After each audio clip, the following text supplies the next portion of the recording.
Let me make A ಕಾಲ್. ಇಷ್ಟು ಹೇಳಿ ಸಾಮ್ರಾಟ್ ತನ್ನ ಫೋನಿಂದ ಒಂದು ನಂಬರ್ಗೆ ಕಾಲ್ ಮಾಡ್ದ. ಅದನ್ನ ಕೇಳಿ ಸಾನ್ಯಾ ಜೊತೆ ಅಲ್ಲಿದ್ದವರ ಎದೆ ದಸಕಂತು. ಚಿರಾಗ್ ಮತ್ತೆ ಮಾರ್ಕೋ ಕಣ್ಣುಗಳು ಬಿಟ್ಟ ಕಣ್ಣು ಬಿಟ್ಟಂತೆ ಇದ್ವು.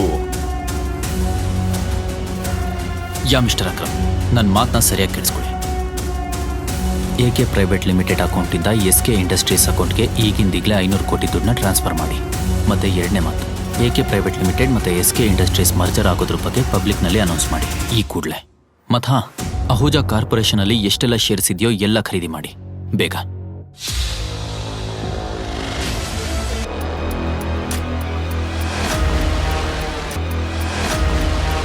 ಈಗ ತಾನೇ ನ್ಯೂಸ್ ಬಂತು ಟೈಗರ್ ವಾಪಸ್ ಬಂದಿದ್ದಾನೆ ಅಂತ.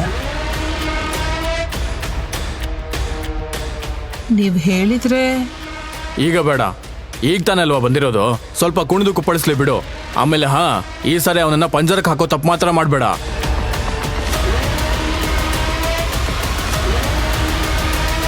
ಟೈಗರ್,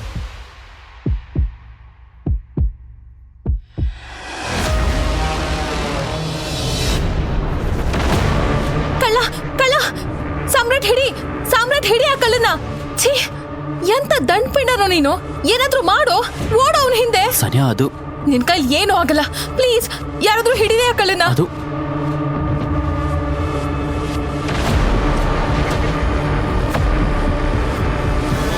ಸಾಕ್ ಮಾಡು ಸಾಮ್ರಾಟ್. ನೆನೆ ಆ ಗಲ್ಲಿ ರೌಡಿ ಬಂದು ನಿನ್ ಹೆಂಡತಿಗೆ ಏನೇನೆಲ್ಲ ಬೈದು ಹೋದ. ನಿನ್ ಬಾಯಿಂದ ಒಂದ್ ಮಾತು ಕೂಡ ಬರ್ಲಿಲ್ಲ. ಇವತ್ತಿದು ನಿನಗ್ ಸ್ವಲ್ಪನಾದ್ರೂ ಗೊತ್ತಿದ್ಯಾ ಫೋನ್ ನನಗೆ ಎಷ್ಟು ಇಂಪಾರ್ಟೆಂಟ್ ಅಂತ? ಯು ನೋ ವಾಟ್, ನಿನ್ನಂತ ಗಂಡ ಇದನ್ನಲ್ಲ ಅಂತ ನಾಚಿಕೆ ಆಗುತ್ತೆ.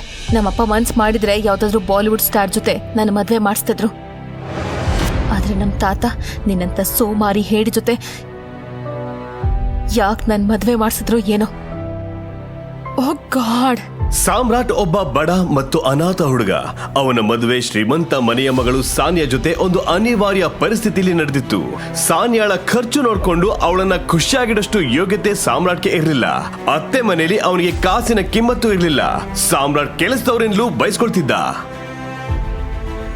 ಅಯ್ಯೋ ಮನೆ ಅಳಿಯ, ಈಗ ತಾನೇ ನೆಲ ಒರೆಸಿದೀನಿ. ನೀನ್ ನೋಡಿದ್ರೆ ಚಪ್ಪಲಿ ಹಾಕೊಂಡು ನಿಮ್ಮಪ್ಪನ ಮನೆ ಅನ್ಕೊಂಡು ಎಲ್ಲಾ ಕಡೆ ಓಡಾಡ್ತಿದ್ಯಲ್ಲೋ. ಸಾರಿ, ನಾನು ನೋಡ್ಲಿಲ್ಲ. ಆದ್ರೆ ನಮ್ಮ ಅಪ್ಪನ ಬಗ್ಗೆ ಮಾತಾಡಕ್ ನಿಂಗೆ ಎಷ್ಟು ಧೈರ್ಯ? ಓಹೋ, ನೀನ್ ಅಷ್ಟೊಂದ್ ದೊಡ್ಡ ಶ್ರೀಮಂತನ್ ಮಗ ಆಗಿದ್ರೆ ಇಲ್ಲಿ ಮನೆ ಅಳಿಯ ಆಗಿ ಸಾನ್ಯಾ ಕೊಡೋ ಎಂಜಲ್ ಕಾಸಲ್ಲಿ ಯಾಕೋ ಬದುಕ್ತಾ ಇದ್ಯಾ ಹೇಳು? ಸಾಮ್ರಾಟ್, ನಾನು ಇನ್ನೊಂದು ಫೋನಲ್ಲಿ ವಾಟ್ಸ್ಆಪ್ ನೋಡ್ದೆ.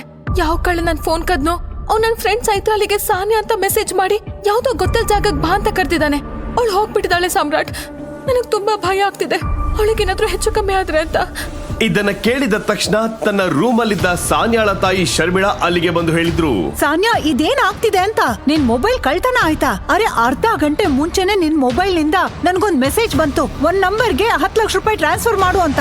ನಾನ್ ಮಾಡ್ಬಿಟ್ಟೆ. ಟ್ರಾನ್ಸ್ಫರ್ ಯಾಕೆ ಮಾಡಿದ್ರಿ? ಅಯ್ಯೋ ದೇವ್ರೆ. ಇದನ್ನ ಕೇಳಿದ ತಕ್ಷಣ ಸಾನ್ಯಾಳ ಗಂಟಲು ಒಣಗೋಯ್ತು. ಆ ಕಳ್ಳ ತನ್ನ ಫ್ರೆಂಡ್ ಚೈತಾಲಿಗೆ ಏನಾದ್ರೂ ಮಾಡಬಹುದು ಅನ್ನೋ ಒಂದು ಭಯ ಅವಳನ್ನ ಕಾಡ್ತಿತ್ತು. ಸಾಮ್ರಾಟ್, ನೀನ್ ನನ್ ಜೊತೆನೆ ಇದೆಯಲ್ಲ, ಆಗ ಒಂದ್ ಚೂರ್ ಧೈರ್ಯ ತೋರ್ಸಿದ್ರೆ ಆ ಕಳ್ಳ ಸಿಕ್ಕಾಕೊಳ್ಳೋನು. I am warning you. ಚೈತ್ರಾಲಿಗೆ ಏನಾದ್ರೂ ಆದ್ರೆ ನಿನ್ನನ್ನು ಜೈಲಿಗೆ ಕಳಿಸ್ತೀನಿ. ನಿನ್ನಂತ ಗಂಡನ ಜೊತೆ ಒಂದ ಕ್ಷಣನೂ ಇರೋಕೆ ನನಗಿಷ್ಟ ಇಲ್ಲ. ಈಗಿಲ್ಲಿ ನಿಂತ್ಕೊಂಡು ಏನ್ ಮಾಡ್ತಿದ್ಯಾ? ಹೋಗಿ ಪೊಲೀಸರಿಗೆ ಇನ್ಫಾರ್ಮ್ ಮಾಡು. ಅಷ್ಟಾದ್ರೂ ಮಾಡ್ಬೋದಲ್ಲ? ಅಥವಾ ಈಗ್ಲೂ ನಿನ್ ಕೈಕಾಲ್ ನಡುತ್ತಾ ಇದ್ಯಾ? ಇದನ್ನ ಕೇಳಿದ ಸಾಮ್ರಾಟ್ ಮನೆಯಿಂದ ಪೊಲೀಸ್ ಸ್ಟೇಷನ್ಗೆ ಹೊರಟ.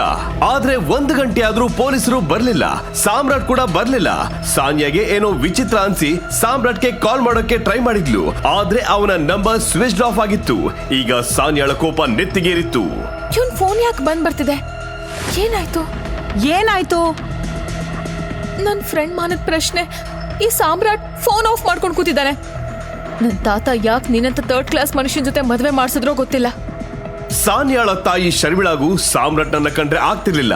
ಆದ್ರೆ ಸದ್ಯಕ್ಕೆ ಅವರು ಸಾನ್ಯಾಗೆ ಸಮಾಧಾನ ಮಾಡಿ ಪೊಲೀಸ್ ಸ್ಟೇಷನ್ಗೆ ಕರ್ಕೊಂಡು ಹೋದ್ರು. ಅಲ್ಲಿಗೆ ಹೋಗಿ ಸಾಮ್ರಾಟ್ ಬಗ್ಗೆ ವಿಚಾರಿಸಿದಾಗ ಅವರಿಗೆ ತಿಳಿದ ಸತ್ಯ ಕೇಳಿ ಅವರ ತಲೆ ಗಿರ್ರೆಂದಿತು. ಸಾಮ್ರಾಟ್ ಅಂತ ಯಾರು ಬೆಳಗ್ಗೆಯಿಂದ ಇಲ್ಲಿಗೆ ಬಂದಿಲ್ಲ. ಕಳ್ತನದ ಬಗ್ಗೆ ಯಾವ ಕಂಪ್ಲೇಂಟ್ ಕೂಡ ಬಂದಿಲ್ಲ. ವಿತ್ ಸಾಮ್ರಾಟ್ ನನ್ ಕಣ್ಣಿಗೆ ಬಿದ್ದಿದ್ರೆ ಅವನನ್ನು ಸಾಯಿಸೇ ಹಾಕ್ತಿದ್ದೆ. ಇನ್ಸ್ಪೆಕ್ಟರ್, ಇವತ್ತು ನನ್ನ ಫೋನ್ ಕಳ್ತನ ಆಯ್ತು. ಆಮೇಲೆ ನನ್ನ ಫ್ರೆಂಡ್ ಚೈತ್ರ ಅಲ್ಲಿ. ಪೊಲೀಸ್ ಆಫೀಸರ್ FIR ಬರೆಯೋಕೆ ಶುರು ಮಾಡ್ತಿದ್ದಂತೆ ಸಾನ್ಯಾಳ ಇನ್ನೊಂದು ನಂಬರ್ಗೆ ಕಾಲ್ ಬಂತು.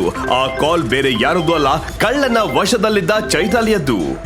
ಈಗಲೇ ಡೌನ್ಲೋಡ್ ಮಾಡಿ ಪಾಕೆಟ್ FM ಮತ್ತು ಕೇಳಿ ದೇಶ ವಿದೇಶದಲ್ಲಿ ಫೇಮಸ್ ಆಗಿರೋ ಟೈಗರ್ ರಿಟರ್ನ್ಸ್ ಅನ್ನೋ ಮೈ ನವಿರೇಳಿಸೋ ಕಥೆಯನ್ನ.